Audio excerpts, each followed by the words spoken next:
Hello guys, current affairs funda में आप सभी का स्वागत है। मैं हूं आपके साथ अभिषेक शर्मा और आज के इस वीडियो सेशन में हम 18 नवंबर तक के सभी इंपॉर्टेंट करंट अफेयर्स कवर करने वाले हैं। हमेशा की तरह आप इस वीडियो को अंत तक जरूर देखिएगा। आज भी आपको काफ़ी कुछ जानने के लिए मिलेगा। साथ ही गाइस, इस सेशन को शुरू करने से पहले आप सभी को बताना चाहूँगा, यदि आप हमारे daily current affairs PDF, weekly PDF और मंथली PDF चाहते हैं तो इस वीडियो के फर्स्ट कमेंट में या फिर डिस्क्रिप्शन में दिए गए लिंक पर क्लिक करके पा सकते हैं। साथ ही आप गूगल प्ले स्टोर से करंट अफेयर्स फंड ऐप को भी इंस्टॉल कर लीजिए, क्योंकि जो भी हमारा PDF मटेरियल है इसमें आपको करंट अफेयर्स के साथ साथ स्ट्रेटेजी के भी प्रोवाइड कराते हैं। ये सभी मटेरियल आपको हमारी करंट अफेयर्स फंड ऐप पर ही उपलब्ध हो पाएगा। हमारे PDF कोर्स संबंधित आपको कोई भी डाउट है, कुछ भी आप पूछना चाहते हैं तो कमेंट बॉक्स में ज़रूर लिखिएगा। तो चलिए फिर करते हैं शुरुआत आज की इस वीडियो सेशन की। सबसे पहले आज का क्वेश्चन देख लेते हैं। इसका आंसर आपको कमेंट बॉक्स में करना है। ईयर 2022 डिक्लेयर्ड एज, वर्ष 2022 को क्या घोषित किया गया है? ऑप्शंस पढ़ देता हूं मैं। G7 India friendship year, NATO India friendship year, ASEAN India friendship year या फिर European union India friendship year. महत्वपूर्ण क्वेश्चन है, जल्दी से कमेंट बॉक्स में आंसर कर दीजिए, फिर आगे बढ़ते हैं।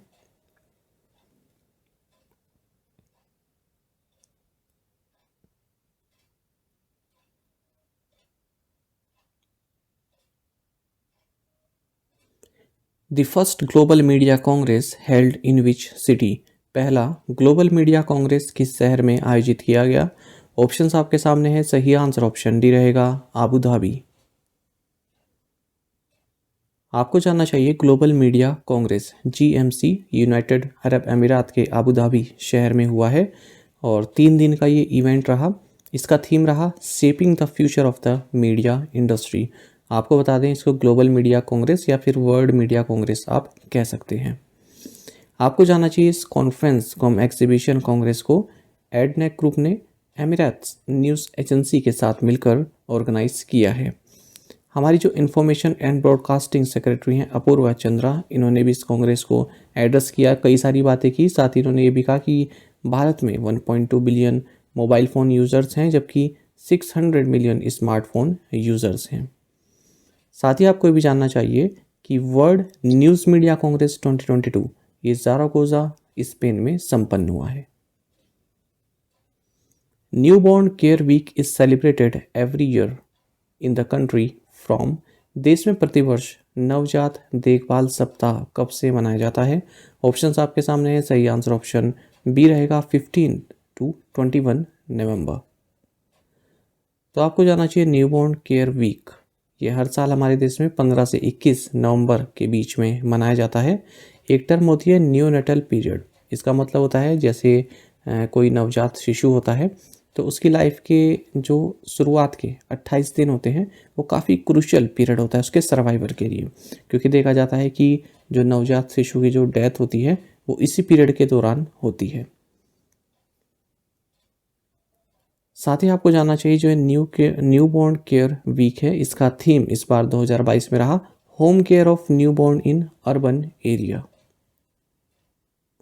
National epilepsy day is observe on which day? राष्ट्रीय मिर्गी दिवस किस दिन मनाया जाता है? ऑप्शंस आपके सामने हैं। सही आंसर ऑप्शन सी रहेगा, नवंबर 17। देखिएगा, हर साल नवंबर का महीना एपिलेप्सी अवेयरनेस मंथ के तौर पर मनाया जाता है, ताकि लोगों को जो ये ड्रेडफुल डिजीज़ है इसके साइंस, सिम्टम्स एंड इम्पैक्ट के बारे में जानकारी दी जा सके। भारत ने 17 नवंबर को नेशनल एपिलेप्सी डे के रूप में रिकॉग्नाइज किया हुआ है। आपको बता दें, एपिलेप्सी एक डिजीज़ है जो कि central nervous system of the brain को अफेक्ट करती है। जो भी व्यक्ति इससे अफेक्टेड होते हैं उनमें एबनॉर्मल ब्रेन एक्टिविटी रहती है, लैक ऑफ कॉन्साइजनेस रहता है और अनयूजुअल बिहेवियर होते हैं, कुछ शॉक टाइप के लगते हैं। आपको जानना चाहिए एपिलेप्सी फाउंडेशन के अनुसार इसका जो थीम रहेगा national epilepsy awareness month NEAM का जो थीम है इस बार वो है there is no NEAM without me. NEAM का मतलब है national epilepsy awareness month. India and which country hosted led IT summit 2022 at COP27 Sharm L Sheikh Egypt?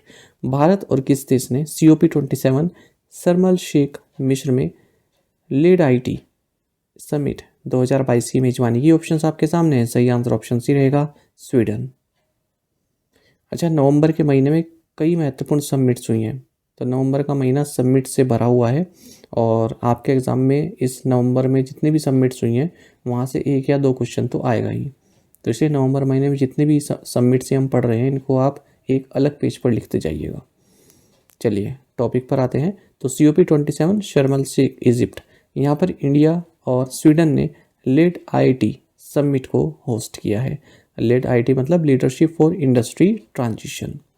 इसका मकसद ये है, इस इनिशिएटिव का मकसद कि ये low carbon transition of the hard to abate industrial sector पर फोकस करता है।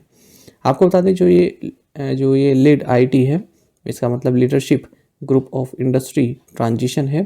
तो इसके तहत उन सभी कंट्रीज़ और कंपनीज़ को ऑन बोर्ड किया जाता है जो कि पेरिस एग्रीमेंट के तहत जो एग्रीमेंट साइन किए गए थे, जो वहाँ पर अपने अपने सबने कमिटमेंट शो किए थे, तो उनको पूरा करने के लिए प्रतिबद्ध है। इस तरह की सभी कंट्रीज़ और कंपनीज़ को एक बोर्ड पर लाया जाता है। आपको बता दें स्वीडन और इंडिया ने इस लेड IIT को UN क्लाइमेट एक्शन समिट 2019 में लॉन्च किया था और वर्ल्ड इकोनॉमिक फोरम इस समिट को सपोर्ट करता है। स्वीडन की अगर हम बात करें, कैपिटल स्टॉकहोम है, आप सभी जानते हैं, करेंसी है Swedish corona. Which country has topped the WJP Rule of Law Index 2022, where India is at 77th position? WJP Rule of Law Index 2022 में कौन सा देश शीर्ष पर है जहां भारत 77वें स्थान पर है? ऑप्शंस आपके सामने हैं। सही आंसर ऑप्शन डी है, डेनमार्क।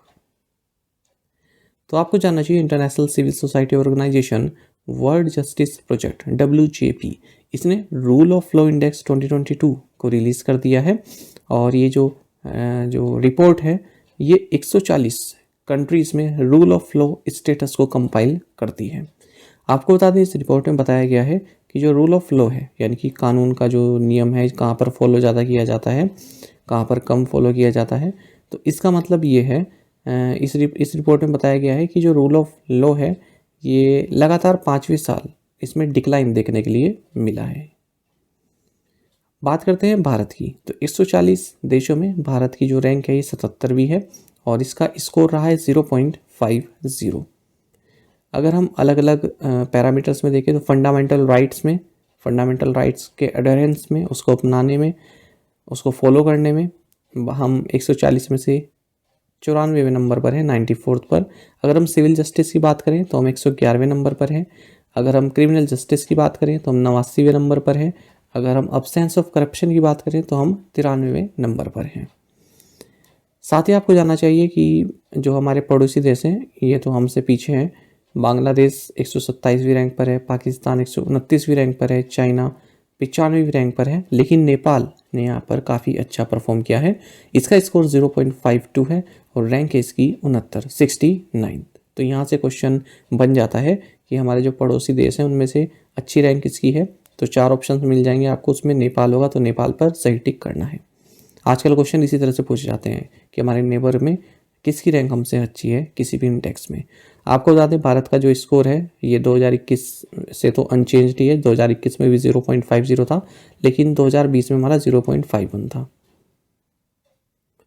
ये इंडेक्स जो है 4 प्रिंसिपल्स और 8 फैक्टर्स को ध्यान में रखते हुए बनाया गया है। 8 फैक्टर्स की अगर हम बात करें, constant on government powers, absence of corruption, open government, fundamental rights, order and security, regulatory enforcement, civil justice and criminal justice। Top rank country की अगर हम बात करें इस इंडेक्स में तो ये डेनमार्क है, उसके बाद नॉर्वे है, फिर फिनलैंड है, फिर स्वीडन है और फिर है नीदरलैंड्स। अगर हम बात करें इसमें बॉटम रैंक कंट्रीज़ की तो बॉटम पे है वेनेजुएला, उससे थोड़ा ऊपर कंबोडिया, फिर अफगानिस्तान, फिर कॉन्गो, फिर हैती, लास्ट में वेनेजुएला है। Which of the following has changed its name to grid controller of India limited? निम्नलिखित में से किसने अपना नाम बदलकर grid controller of India limited कर दिया है? ऑप्शंस आपके सामने हैं। सही आंसर ऑप्शन सी रहेगा, पोसोको। तो इंडिया की जो नेशनल ग्रिड ऑपरेटर है power system operation corporation limited यानी कि पोसोको, इसने अनाउंस किया है कि अपना नाम चेंज कर रहे हैं और अब से हमें grid controller of India limited के नाम से जाना जाएगा। आपको जानना चाहिए जो ये credit controller of India limited है, ये नेशनल लोड डिस्पैच सेंटर और 5 रीजनल लोड डिस्पैच सेंटर्स को ऑपरेट करता है। इसके chairman and managing director SR Narasimhan है। Indian army on 17 October 2022 celebrated diamond jubilee of which battle. भारतीय सेना ने 17 अक्टूबर 2022 को, माफ़ कीजिएगा ये नवंबर है, 17 नवंबर 2022 को किस युद्ध की हीरक जयंती मनाई है। तो ऑप्शंस आपके सामने है, सही आंसर ऑप्शन बी है, बैटल ऑफ वालोंग। तो देखिए आपको जानना चाहिए भारतीय आर्मी, जो इंडियन आर्मी है, इन्होंने बैटल ऑफ वालोंग इसकी डायमंड जुबली सेलिब्रेट की है और 60 साल पूरे हो गए हैं। आपको बता दें चाइनीज़ एग्रेशन के अगेंस्ट इंडियन आर्मी की ब्रेवरी, गट्स एंड सेक्रीफाइस का ये एक काफ़ी बेहतरीन एग्जाम्पल है। तो चाइनीज़ एग्रेशन जो हुआ था ईस्टर्न अरुणाचल प्रदेश में, उसके खिलाफ किस तरह से इंडियन आर्मी ने इनको जो है इनके जो मंसूबे थे उनको उन पर जो है पानी फेर दिया था, उसी बारे में ये हम टॉपिक डिस्कस कर रहे हैं, बैटल ऑफ वालोंग। तो बात है 60 ईयर्स एगो की, 1962 शीनो इंडिया वॉर की। तो इंडियन आर्मी ने यहाँ पर जैसे आप देख सकते हैं, Indian army gave a bloody nose to the Chinese in the battle of Walong.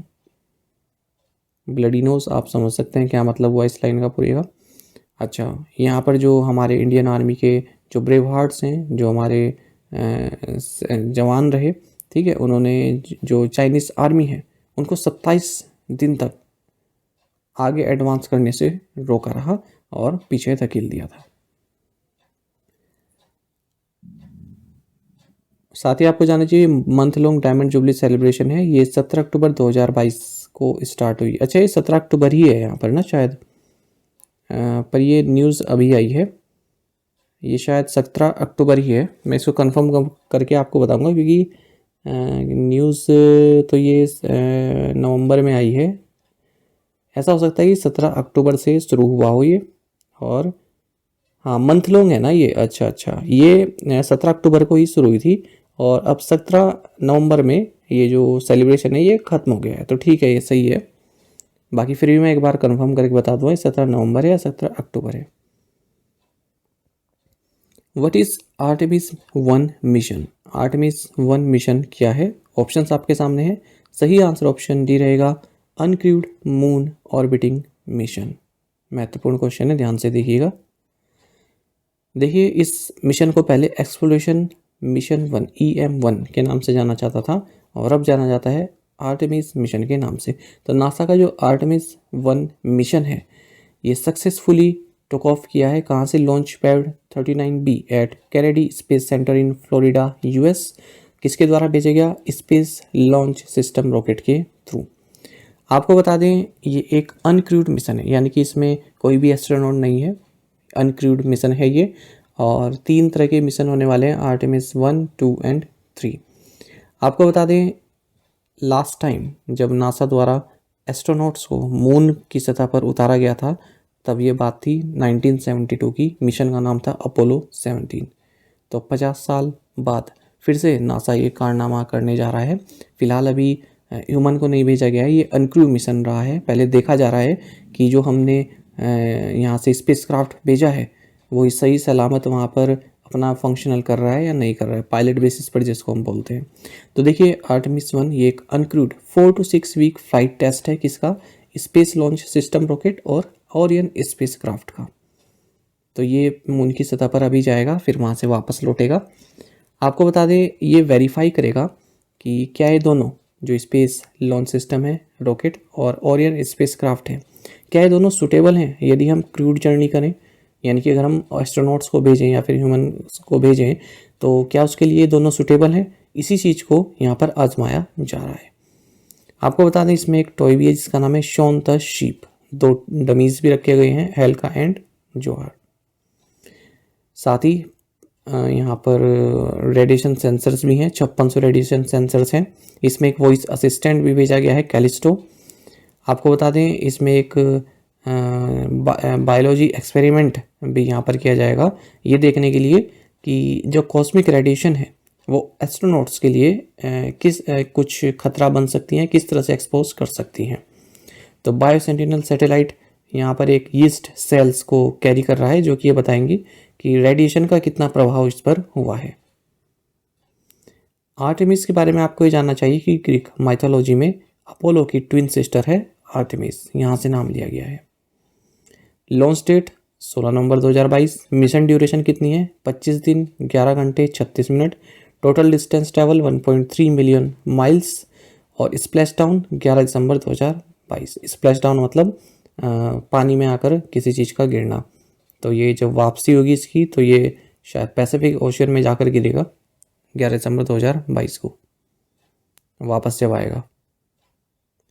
Reliance Industries Limited has been awarded the project to build India's first multimodal logistic park in Reliance Industries Limited को किस स्थान में भारत का पहला multimodal logistics park बनाने की परियोजना दी गई है। ऑप्शंस आपके सामने है, सही आंसर ऑप्शन सी है, चेन्नई। तो देखिए रिलायंस इंडस्ट्रीज लिमिटेड को इंडिया का first multimodal logistic park Chennai Tamil Nadu में बनाने की जिम्मेदारी दी गई है। आपको बता दें जो ये मल्टी मॉडल लॉजिस्टिक पार्क है ये 184 एकड़ में 1424 करोड़ रुपए की लागत से बनाया जाएगा और अगले 2 सालों में सरकार चाहती है कि इस तरह के 15 मल्टी मॉडल लॉजिस्टिक पार्क्स बनाए जाएं। Cochin shipyard will build India's first hydrogen fuel cell catamaran vessel in which city. Cochin shipyard किस शहर में भारत का पहला हाइड्रोजन ईंधन सेल कैटमैरन पोत बनाएगा। ऑप्शंस आपके सामने है, सही आंसर ऑप्शन बी है, वाराणसी। ये भी काफ़ी महत्वपूर्ण क्वेश्चन है। तो आपको जानना चाहिए कोचिन शिपयार्ड ने यहाँ पर एक MOU साइन किया है inland waterways authority of India के साथ, जिसके तहत ये उत्तर प्रदेश के वाराणसी में भारत का पहला hydrogen fuel cell catamaran vessel build करेगा।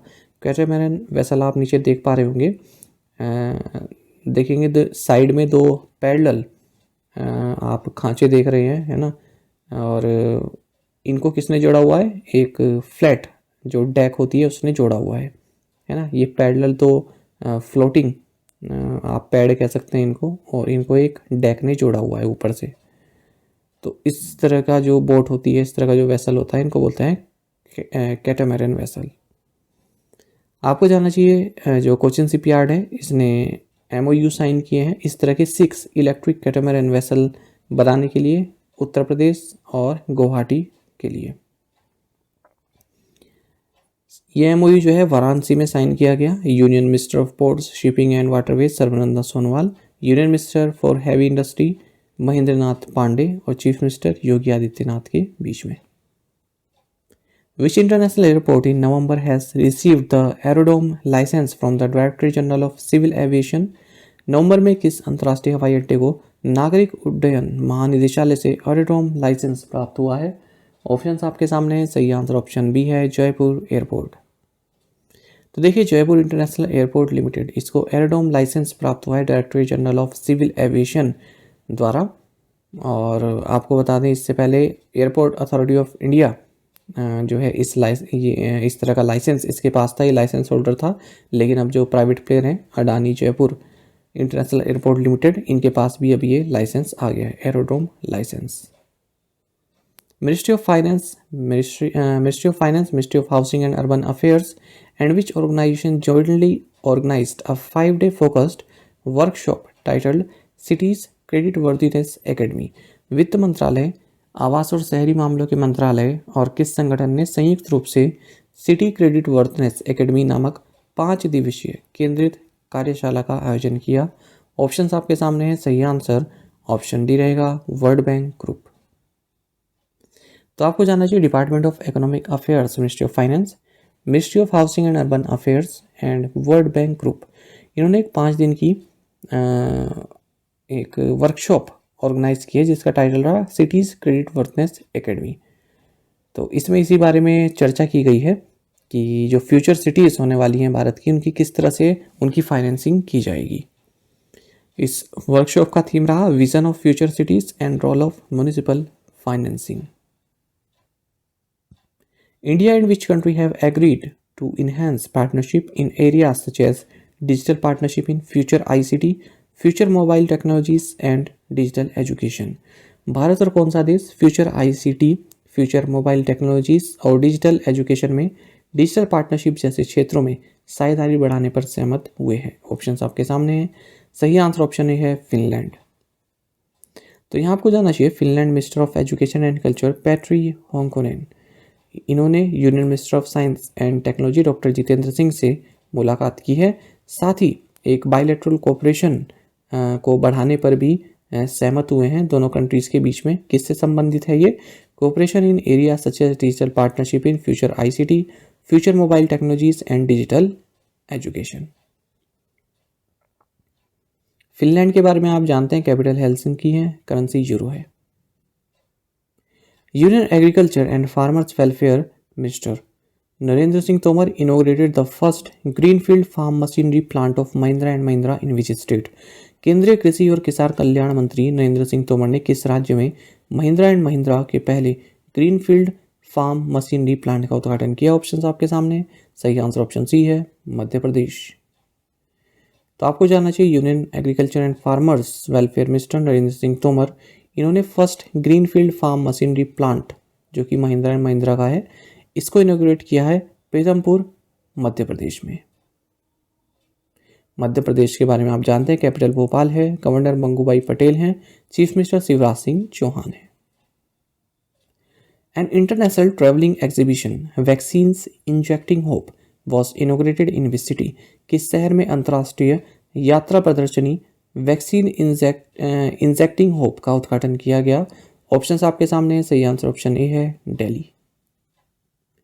तो देखिए, इंटरनेशनल ट्रैवलिंग एग्जीबिशन जिसका नाम वैक्सीन्स इंजेक्टिंग होप है, इसको इनोग्रेट किया गया अर्जुन राम मेघवाल जो कि minister of state for culture and parliamentary affairs हैं।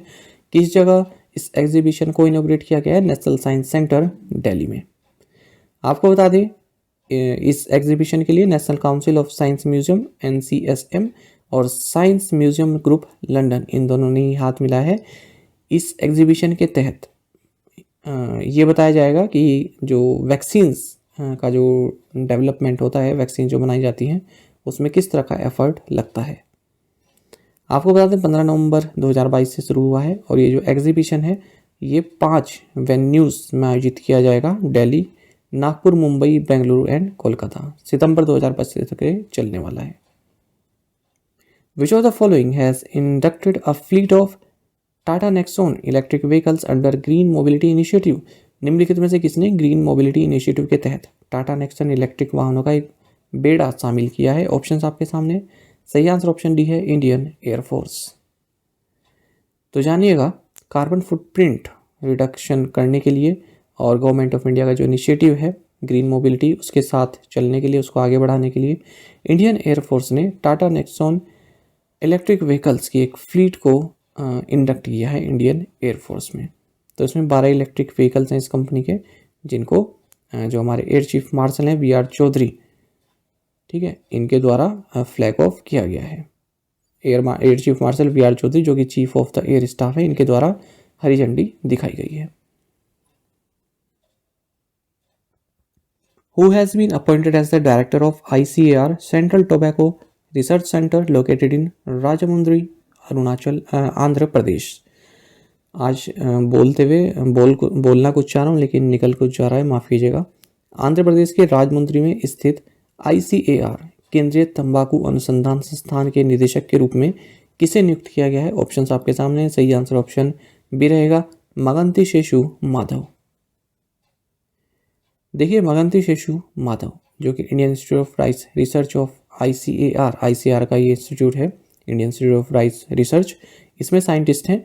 इनको सेंट्रल टोबैको रिसर्च इंस्टीट्यूट जो कि राजमुंद्री आंध्र प्रदेश में है, यहाँ पर डायरेक्टर के तौर पर अपॉइंट किया गया है। मान लीजिए क्वेश्चन नहीं आता कि किसको अपॉइंट किया है, लेकिन ये स्ट्रैटेजी का एक बहुत महत्वपूर्ण क्वेश्चन है कि सेंट्रल टोबैको रिसर्च इंस्टीट्यूट कहाँ पर है, कई बार एग्जाम में पूछा जा चुका है। तो ये याद रखिएगा, आंध्र प्रदेश में, राजमुंद्री में। साथ ही सैफ मोहम्मद, इनको rubber chemical and petrochemical skill development council का CEO नियुक्त किया गया है हाल ही में। Who has been elected as the chairperson of Athletes Commission of the Indian Olympic Association? भारतीय ओलंपिक संघ के एथलीट आयोग के अध्यक्ष के रूप में किसे चुना गया? ऑप्शंस आपके सामने है। सही आंसर ऑप्शन ए है मैरी कॉम। तो आपको जानना चाहिए 6 time world women's boxing champion and Olympic medallist Mary Kom, इनको एथलीट्स कमीशन जो कि इंडियन ओलंपिक एसोसिएशन की एथलीट्स कमीशन है, इसका चेयरपर्सन नियुक्त किया गया है। वाइस चेयरपर्सन नियुक्त किया गया है शरद कमल को, जो कि इस बार के इकलौते खेल रत्न अवार्डी हैं। साथ ही एथलीट कमीशन ने ओलंपिक मेडलिस्ट पीवी सिंधु और गगन नारंग को इलेक्टोरल कॉलेज के लिए भी नियुक्त किया है। जो एग्जीक्यूटिव काउंसिल होती है इंडियन ओलंपिक एसोसिएशन की, तो उसमें जो इलेक्टोरल कॉलेज होता है उसमें नियुक्त किया है, इनको इंडक्ट किया है। The reserve bank of India has imposed monetary penalties on how many cooperative banks on account of various contraventions or non-compliances of laid down guidelines। भारतीय रिजर्व बैंक ने कितने सहकारी बैंकों पर निर्धारित दिशा निर्देशों के विभिन्न उल्लंघनों और गैर अनुपालन के कारण मौद्रिक दंड लगाया है? ऑप्शंस आपके सामने। सही आंसर ऑप्शन बी है 9। तो जानिएगा रिजर्व बैंक ऑफ इंडिया ने मॉनेटरी पेनल्टी लगाई है 9 कोऑपरेटिव बैंक्स पर। इनके नाम आप यहाँ पर देख सकते हैं। जैसे पहला देखें, बहरामपुर कोऑपरेटिव अर्बन बैंक, ये उड़ीसा में है। केंद्रपाड़ा अर्बन कोऑपरेटिव बैंक है दूसरा, ये भी उड़ीसा में है। और Jamshedpur urban cooperative bank Jharkhand में है। Krishna mercantile cooperative bank Bhopal में है। और रेणुका नागरिक सहकारी बैंक मर्यादित, ये अंबिकापुर छत्तीसगढ़ में है। जिला सहकारी केंद्रीय बैंक, ये आपका एमपी में है। और ओस्मानाबाद जनता सहकारी बैंक, ये महाराष्ट्र में है। संतरामपुर अर्बन कोऑपरेटिव बैंक, ये आपका गुजरात में है। और नवानगर कोऑपरेटिव बैंक, ये भी गुजरात में। तो अलग अलग अमाउंट के यहाँ पर फाइन लगाए गए हैं, 25,000 से लेकर 3 लाख रुपए तक के। अच्छा, रिजर्व बैंक ऑफ इंडिया हाल ही में न्यूज़ में रहा, उनको देख लेते हैं कि क्यों रहा है। एक तो ये रिजर्व बैंक ऑफ इंडिया ने BSR@50 कॉन्फ्रेंस इसको ऑर्गेनाइज किया है, जिसमें कि basic statistical returns, BSR basic statistical returns system, इसके रोल को डिस्कस किया गया है। ठीक है। और यहाँ पर एक 50 years of Indian banking through the lens of basic statistical returns, इसको भी डिस्कस किया गया। साथ ही जो financial stability and development council है FSTC, इसकी जो सब कमेटी है उसकी 29th मीटिंग भी हाल ही में संपन्न हुई है reserve bank of India Mumbai में। और शक्तिकांत दास जो कि गवर्नर है RBI के, इन्होंने इस मीटिंग की अध्यक्षता की है। तो ये महत्वपूर्ण है, ऐसा क्वेश्चन आ सकता है कि हाल ही में जो financial stability and development council की सब कमेटी हुई है जिसकी अध्यक्षता शक्तिकांत दास ने की है, तो ये कौन सा एडिशन रहा, कौन सी मीटिंग रही? तो ये 29th मीटिंग रही है। या इसकी अध्यक्षता किसने की? निर्मला सीतारमन या फिर शक्तिकांत दास, इस तरह से ऑप्शन आ सकते हैं। साथ ही इंडिया स्टोरी ऑफ रेजिलियंस, जो कि एक एनुअल फिक्की IBA यानी कि फीडबैक कॉन्फ्रेंस है, इसको फिक्की और IBA मुंबई द्वारा ऑर्गेनाइज किया जाता है। ये भी हाल ही में आयोजित की गई इस तरह की एनुअल कॉन्फ्रेंस, और इसको संबोधित किया Shaktikanta Das, governor reserve bank of India के द्वारा।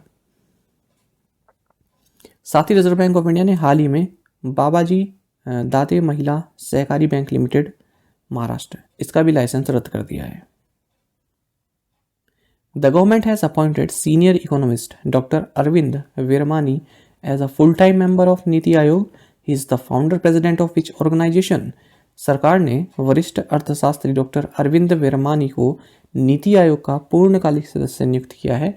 वह किस संगठन के संस्थापक अध्यक्ष हैं? ऑप्शंस आपके सामने हैं। सही आंसर ऑप्शन डी है foundation for economic growth and welfare. तो जानिएगा गवर्नमेंट ने, सेंट्रल गवर्नमेंट ने डॉक्टर अरविंद विरमानी, इनको नीति आयोग का फुल टाइम मेंबर अपॉइंट किया है। और इनकी जो अपॉइंटमेंट है उसको अप्रूव कर दिया गया है प्राइम मिनिस्टर नरेंद्र मोदी के द्वारा। आपको जानना चाहिए जो मिस्टर विरमानी है, ये फाउंडर चेयरमैन है एक non profit public policy organisation का, जिसका नाम है foundation for economic growth and welfare, agro foundation. तो इसके फाउंडर चेयरमैन है। साथ ही ये फाइनेंस मिनिस्ट्री में 2007 से 2009 तक चीफ इकोनॉमिक एडवाइज़र भी रह चुके हैं। और 2012 तक इन्होंने IMF में एग्जीक्यूटिव डायरेक्टर के तौर पर भी कार्य किया है। आपको नीति आयोग के बारे में जानना चाहिए कि बाकी के जो और यहाँ पर फुल टाइम मेंबर हैं, ये वी.के. सारस्वत है, रमेश चंद हैं और वी.के. पॉल है। चेयरपर्सन नरेंद्र मोदी हैं, प्राइम मिनिस्टर चेयरपर्सन होते हैं नीति आयोग के। वाइस चेयरपर्सन सुमन बेरी हैं, सीईओ परमेश्वरन अय्यर हैं। और सबसे महत्वपूर्ण आपको बता दें, 2 ऑफिस नीति आयोग से संलग्न हैं, इसी के तहत आते हैं। एक तो है development monitoring and evaluation office DMEO, दूसरा है national institute of labour economics research and development NILERD। तो इस तरह से पूछा जा सकता है कि ये मान लीजिए ऐसा आ जाता है कि DMEO ये जो संस्था है ये किससे अटैच्ड एक ऑफिस है, नीति आयोग से, ठीक है। तो ये याद रखिएगा। प्रीवियस असाइनमेंट क्वेश्चंस के आंसर देखेंगे हम। When was the POCSO act passed? 2012। Where is the national geophysical research institute located? Hyderabad, Telangana. Who launch the green energy open access portal? Answer is minister of power and new renewable energy RK Singh. मैंने वहाँ से आपसे question में ministry पूछा था पहले, पर इस तरह से थोड़ा किसने लॉन्च किया, मैंने थोड़ा मॉडिफाई किया है question. Army chief general Manoj Pande on November 13 left for which country? France. Who became the first batter to complete 4000 runs in T20 international? Answer is Virat Kohli, England के खिलाफ खेलते हुए, और 115 मैचेस में कीर्तिमान हासिल किया है, और पहले इकलौते ऐसे बैट्समैन हैं जिन्होंने इस शॉर्टेस्ट फॉर्मेट में जिनका एवरेज 50 से ऊपर का है। PM Narendra Modi inaugurated OYO Ekta house boat in which district of Gujarat? Answer is Ekta Nagar. Cabinet approved signing of a memorandum of understanding between India and which country on cooperation in the field of water resources development and management? Answer is Denmark। और आप में से कई students ने बिल्कुल सही answer दिया है, इसी तरह से आप पार्टिसिपेट करते रहें। चलिए आज के असाइनमेंट क्वेश्चंस देखेंगे। Who is India's ambassador to Egypt? Who is India's ambassador to Cambodia? आप जान गए होंगे कि क्यों पूछा है, इजिप्ट और कंबोडिया के ही, है ना, समझ गए होंगे, सबमिट्स हुई हैं यहाँ पर महत्वपूर्ण। विच agency launched digital Shakti 4.0? India became the world's largest producer of steel. Which city is set to host the 3rd no money for terror conference on November 18 and 19? In reference to air travel, how do we better know the regional connectivity scheme of the Indian government? आपको इस scheme का नाम बताना है। On which day the Press Council of India celebrated the National Press Day 2022 on the theme The Media's Role in Nation Building? तो इन 7 questions के answer आपको comment box में देने हैं। यदि आपको एक क्वेश्चन का आंसर भी आता है तो भी आप हमें बता सकते हैं। साथ ही करंट अफेयर्स फंडा को आप टेलीग्राम पर भी ज्वाइन कर लीजिए। यहाँ पर रेगुलर वीडियो अपडेट्स और करंट क्विज हम आप सभी के लिए डालते रहते हैं। साथ ही डिस्कशन ग्रुप में आप किसी भी क्वेश्चन का सोल्यूशन पा सकते हैं। दोस्तों, यहाँ पर हमारे करंट अफेयर्स की प्लेलिस्ट दी गई है, इसको आप जरूर देखें, अपने दोस्तों के साथ, फेलो स्टूडेंट के साथ हमारे करंट अफेयर्स को शेयर जरूर करें। आज का इस सेशन आपको कैसा लगा कमेंट बॉक्स में जरूर बताइएगा। Thank you guys.